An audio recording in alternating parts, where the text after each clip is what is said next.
Hello and welcome to the Optimize Show. I am David Mamano, your host. So happy. Thank you for joining us this morning. We have a new episode every Wednesday morning. And I hope that you set your YouTube or whatever you're watching this on, Spotify, subscribe so you get the notices so you get all our great guests. We interview great guests that my role as the interviewer is to really ask them and get the information about how they optimize their leadership, their workplace culture, their sales, everything about their company, their life, their people, their talent, and share best practices so that by watching, listening to the Optimize Show, we're like the high tide that raises all the ships.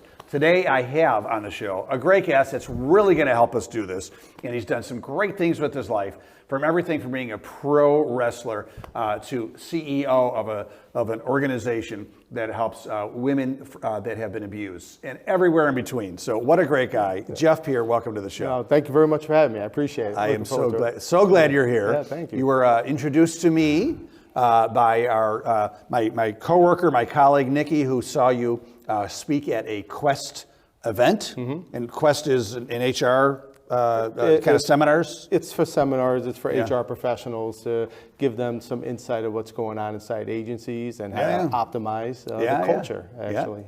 Yeah, well, Nikki came back all excited. She goes, we got to get this guy in the show. Well, I appreciate that. Yeah, absolutely. It's a pleasure to be here. Yeah. So Jeff, would love to hear about your journey. I know you're doing some great things. You're in a non-profit field now for with different organizations, which we'll cover for many years. That are traditionally held by these roles are held by women, very women-dominated industry. Mm-hmm. But here you are, the tough guy, the pro wrestler. You were a boxer. I was, right? Yeah. And doing these great things to help and grow the nonprofit organizations that you're involved with, mm-hmm. which just means you're helping more and more people that need the services. Yeah. So let's hear about the journey. How did it all start? No, I appreciate that. I've always been one of those people that really enjoy working with people and for people, almost like a servant leadership model from a young age. Even when I was coaching and boxing, I always went to different programs and different clinics where I could help coach and train people all the time. So I had this like leadership knack without even realizing it. And so I always appreciate that. People saw that in me, and at a young age, they directed me into the human service world. I didn't know much about it. I didn't know much about the not-for-profit world, but I started working with young children and families in need, the juvenile justice system. I worked at amazing organizations such as the Villa of Hope, a great organization. Mm-hmm. And there I had a wonderful career working with children and families that really needed that help and support. As time went on, I went to school for not-for-profit management, got my master's in public administration, met some wonderful CEOs and wonderful leaders that I know that you have interviewed and over the years. Mm-hmm. And they have brought me to their organizations to help with their trauma-informed and their programming approach to really help families. And it really led to me having a wonderful career working in juvenile justice, victim services, and now childcare. Yeah, that's where you are today. You are the CEO of the Child Care Council. That's right. Here in Rochester for about 4 years now. I've been there 4 years. Yeah. And tell us more about the Child Care Council. What do you guys do? Yeah, so the Child Care Council has been around for about 50 years. This summer, actually, 2024, is our 50th anniversary. Mm-hmm. And it was run by a wonderful CEO named Barbara Ann Maddle. She was the CEO for over 40 years. Wow. Really our founder to some respect. She really brought us to where we are today. And when she retired, I became the second CEO to take that position. Yeah. And what we do is we support child care providers in their environment. So we do their licensing, we do their registration, we do their education, their training, mental health, special need training, and work, so the environment is safe and functioning for the kids in the community. Okay. And we do it at all different modalities, from centers to family care to after-school programs. And we've been doing that function for about 50 years within the community, and over the last few years, we're expanding those services to really get into more involvement into the child's home and life to really support the family, especially since the pandemic. There's been a lot of things happening. I was going to say that pandemic must have been extra challenging for everybody, but it gave you some new opportunities to help people, right? It definitely had. The pandemic put a spotlight on childcare, how critical childcare is. When all these other agencies and the schools were shutting down, childcare stayed open. right? And they were losing at the time. Kids were traumatized. There was masks. Little 2-year-olds having to wear a mask in a program. Yeah. It was a really difficult time for childcare, and the childcare system almost broke. Yeah. It was really bad. Thank God the government and the state and other officials saw the need, put some money, a lot of money into childcare, and we were able to not only sustain it with these grants and to help support it, it is starting to grow back, starting to get more providers in the community to really serve the, especially the underserved populations and the areas in our city that don't have clear childcare access. And then in addition to that, to put a spotlight on children's social emotional wellness. And that is where the field is growing. The kids who have special needs, who have mental health concerns at such a young age, from 2 to 3, 4 years old. Now we're in that field and we're expanding that service. Well, I would imagine too, now that, we're a couple of years past the pandemic, we're starting to see some of the effects of what happened to those kids during the pandemic, socially, mentally, et cetera. That's right. So, and so now you have probably a whole, new, variety of services to be able to offer to help with that piece too now, right? Yeah. So we have seen a big increase in child's delay, of uptick in autism. It's more recognized now, so we have developed certain programs to meet that. We have what we call mental health consultation, where we have mental health professionals go into a child care provider's program, classroom, and work with the teacher, work with the family, work with the child that's there. Because the number one epidemic that's happening now is expulsions of children from child care. And that leads, the pipeline from expulsion from childcare is the same percentage of children that enter the prison system as an adult. Is that right? So we're trying to break that cycle, and that's across the whole country, not just here in Rochester. In our region, that's across the country. So we're trying to say that kids with special needs, kids that need these extra supports, let's give them those supports at a younger age. Keep them in the program so they could develop. They could develop at the appropriate rate. So they're not being kicked out of the program. That's incredible. Yeah. So just to be clear, so your organization, the Child Care Council, you work with child care centers. And family care. And family care to make sure that they have just resources, training, et cetera, so they can be the best they can be. That's right. Because a lot of times they're they're for-profit. A lot of them are for-profit. There are some not-for-profit, but we also do the licensing and registration to make sure that they're having all the proper inspections, that it's a safe place. And in addition to that, just like you said, all the nutrition, education, training that they need so they could produce the greatest program that they could give our families. So you're helping kids. Before that, you were with Willow. Prior to that, I was with the Healing Connection, actually. And that was actually a mental health clinic that specialized in eating disorders. I was there for about 4 years and helped them get a launch. They were a small not-for-profit, and they were just trying to get going. And I kind of felt like I could help them out. I have a passion to help people, whether it's eating disorders, it's children, if it's elderly or whatnot. So I went over there and lent some of my expertise and some of my time, and over a 3-4 year period, we quadrupled the business. We served a wider range of people and even embedded the program into school districts so we could serve people with eating disorders. People are not aware of this stat, but eating disorders is the second highest killer in the mental health world, second only to suicide and depression. People don't realize that more people die of anorexia per year. Thousands and thousands of people pass away from that per year. So that was something that was new to me, and it impacts our community at such a high level. So it was an honor to help them and support them and get them to where they are today. Yeah, good for you. And then Willow before that. Victim services before that, Rape Crisis and Willow Domestic Violence Center. Working inside the shelters, working with the staff to give them the training that they need to really work with families and children and women and men who have suffered such traumatic things in their life, everything from rape, sexual assault to domestic violence and severe abuse. And when you're a leader in those worlds, your job is to take care of your staff so they can take care of the people. Absolutely. Yeah, I love that. I don't think I'm off course to say that a lot of organizations like these are executive directors are often women. And so that just leads to me to ask, like, optimizing your strengths and talents. Here you are, a professional wrestler, a boxer, a tough guy from downstate New Yeah, York. yeah. And now you're involved in all these incredible organizations. Yeah. Really helping people in such a thoughtful way, and really when you look at all the organizations, these are the people in the world that need like probably the most help, right? Yep, absolutely.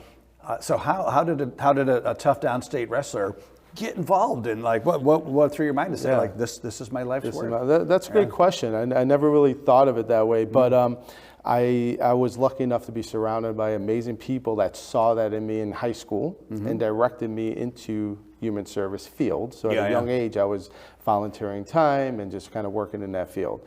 With that said, because I had such amazing CEOs and managers and directors, honestly, that were experts in their field and were women as well, really taught me so much about human service, about empathy, about how to really focus on the people. And I use this term all the time in human service. We don't deal with widgets, we deal with people. Yeah, I love That's that. all the stuff I learned from my mentors and all the amazing leaders that were before me and are still doing this work that I pay a lot of tribute to. So I just think I feel like I fell into this area, but I was guided there by the right people. And because they picked up on my strengths, and I also think I was not afraid to ask the questions and not afraid to do all the jobs. As a CEO, you'll catch me coming in early and help support cleaning the bathroom, picking up garbage, doing whatever it takes to make it happen. I always feel a title just gives you responsibilities that other people might not have, but it doesn't make you better than anybody else on the team. It's all part of the team. You honor it, but you still roll up your sleeves. But and you're all right that it's in human services a woman-dominated field, especially childcare, victim services, but it was special that there was a male involved in that. I think it meant something to the program. I think it really supported a lot of the people in a different way, and it created a different environment having a male that they could trust on the floor with them. Well, I think it's great that all these organizations were able to trust you. Again, I'm half joking, half not. You know, a tough guy, from downstate who was a boxer and a wrestler to run these organizations because, yes, you still got the muscles. I wouldn't want to make you I appreciate angry that, with me. I'm not going to piss you off. But at the same time, I can tell you're a very thoughtful, sweet, kind person that truly cares about people. So 100%. they must, with some great skills and education. So congratulations. That's fantastic. Yeah, thank you. Now, talking to you too, from a business perspective, I also know that you are really focused on creating an incredible culture. You really care about the team. Tell me more about that. So I think the team, especially in any place, but especially human service, is the most valuable asset you could possibly have, right? If you don't have a healthy team that feels safe coming to work, that feels gratitude in the sense of they feel appreciated, then they're probably not going to be able to produce to their highest capacity that they would like to. I really feel that my role as a leader is to provide the resources, the safety, and everything that my staff need, so they could feel comfortable, they could feel like they could do their job without worrying that we could become the employer of choice. When I did my strategic plan for the Childcare Council, the first thing on it was to become the employer of choice. I want people to not only work with us and come to us, but stay with us. And I just think that is our motto, and that's how I approach things. We have great benefits, we have great programs for our staff, we have a great DEI committee that gets together every month. It's volunteer and everyone participates. We do a lot of work on inclusion. We do a lot of work on self-care. And I just think that's very important, especially in human service. We see a lot of stuff. And I just think even if you're in manufacturing, your people are the ones that are working those lines. People are going to bring people issues to the table. If you can't deal with people's issues and help them and support them, they can't produce at work. So. Well, and a lot of times too, the team is they're like a sponge at absorbing a lot of the issues that they're helping people with. By the end of the day, their battery's gone. That's right. Right. That's called vicarious trauma, right? So they take on the traumas of what they see and what they deal with and what they hear all day, and then how do we take care of our staff by doing that? Even little things like we have a reflective supervision room, and people are like, what is that? And I said, it's a room that's away from an office. It's not the manager's office. It's not their office. It's a private room that is beautiful, that is like a little sanctuary. Yeah. And it isn't just a to-do list kind of supervision, it's reflective supervision. It's let's talk about how that feeling went. Let's talk about what you're going through. We could talk about personal stuff, we could talk about work stuff, and it just gives that person the opportunity to share, to let it go, and we could give them the supports that they need. And I just think taking that step, that one little step, has made a difference in our agency. That's great. That's different than there's an ad agency in town that created they called it a primal scream room. Okay, yes, It was a padded room, soundproof. And it was the ad agency, a little bit of a different business. But it gets frustrating, and they were allowed to go in there and just scream. I love that idea. As a boxer, I get the feeling. Nobody there, no help. It's just like, come back out and start over. I think it's so important, because we're dealing with people. We're dealing with feelings. We get frustrated. It happens, and if we don't recognize that, it's not good for the environment. It's not safe. Well, so I'm encouraging everybody to find Jeff on LinkedIn. I love that. Jeff Pier. Pier. Because your background, you got a great picture there, of course, because you're massively handsome, of course. Well, I appreciate it. But the picture behind is a quote from Matthew Perry about humor, which is near and dear to my heart. I always talk about using humor in the workplace, professionally, to grow culture, etc. So obviously, you must think that humor is important as well. Yeah, I do. I just think that giving people space and time and having general conversation, I'm okay with water cooler talk and laughter as long as it's productive and it's done correctly, But I also tell people it's okay to make mistakes, and we laugh at mistakes sometimes, And I think it's important to laugh at ourselves and be humble. So I appreciate you recognizing that. Absolutely. I'm not the funniest guy in the world. I rely on many more of my other staff who are much more funny than I am. But at the same time, we do have a good time, and I think it's important because when you're dealing with such strenuous work. And I have amazing professionals, and they take their job extremely, extremely serious. Sometimes you want to break that ice a little bit and say it's okay to make a mistake. And the way we do that is we laugh at ourselves a little bit. So I think humility is what attracted me to that type of quote, because it's okay to laugh. And it's okay to do that. I talk about it all the time. I think it's people are finally accepting that culture is not a nice to have, it's a must have. And I think humor is kind of a woofer to that piece, like just an add-on. I think it is. It breaks the ice, and people, and also you want people to feel comfortable with anyone in the room. As a CEO, you have to recognize when you walk in the room, what your title carries, and that's important for certain things. You want there to be boundaries and expectations, but at the same time, you want to be part of the team, and you want your team to feel part of what you're doing as well. So humor is a great way to do that. It destabilizes people. Let's know, hey, Jeff's a regular guy. He told me this story about this funny story about how he failed when he was at something when he was 20, and now I know that I can go to him and engage and maybe give suggestions because I'm not like scared of him. That's right. That's right. I appreciate you saying I failed when I was 20. I tell the stories I failed yesterday. And I think that's important. I'm with you. I'm lucky because you said you have to laugh every day. You have to find things to laugh at every day. And I'm lucky. I just get to look in the mirror. I'm all set. I feel the same way. You're good. No, but also too, there's a lot. We could talk about it, but there's also a lot of science behind it. There's Harvard research, that's right, Stanford, Gallup poll, et cetera, that shows that professional humor in the workplace does increase leadership. That's right. I mean, results in general. So very important. So. Yeah, absolutely, and I think it increases obviously when people are feeling down, even their wellness, just in general, their overall health. Laughter is one of the best medicines. It is the best medicine. Right? I think so. So Jeff Pier is from the CEO of the Childcare Council. That's right. In Rochester, New York. Appreciate you being here. I appreciate your time. Thank you very much. People want to get in touch with you. What's the best way? Yeah, they can reach me at 654-4720. All right. If you want to give me a call. That's area code 585. 585, yes. They can look me up at LinkedIn. And Childcare Council website. You'll see my picture there. And what is the URL of that? Childcarecouncil.com. .org or .com? Okay, .com. Very cool. Excellent. All right, Jeff, thank you so much. Appreciate you. Appreciate it. And thanks for doing all the great work that you're doing for our community and really the world. Yeah, thank you for this. Appreciate the time. Absolutely. Thank you. I want to thank everybody else for watching another great episode of the Out to My Show. Thank you so much. Appreciate it. Do us a favor to help spread the word. Share it, like it. Tell more people about the show. Would really appreciate that. Thank you so much again. Have a great day and make sure to stay awesome.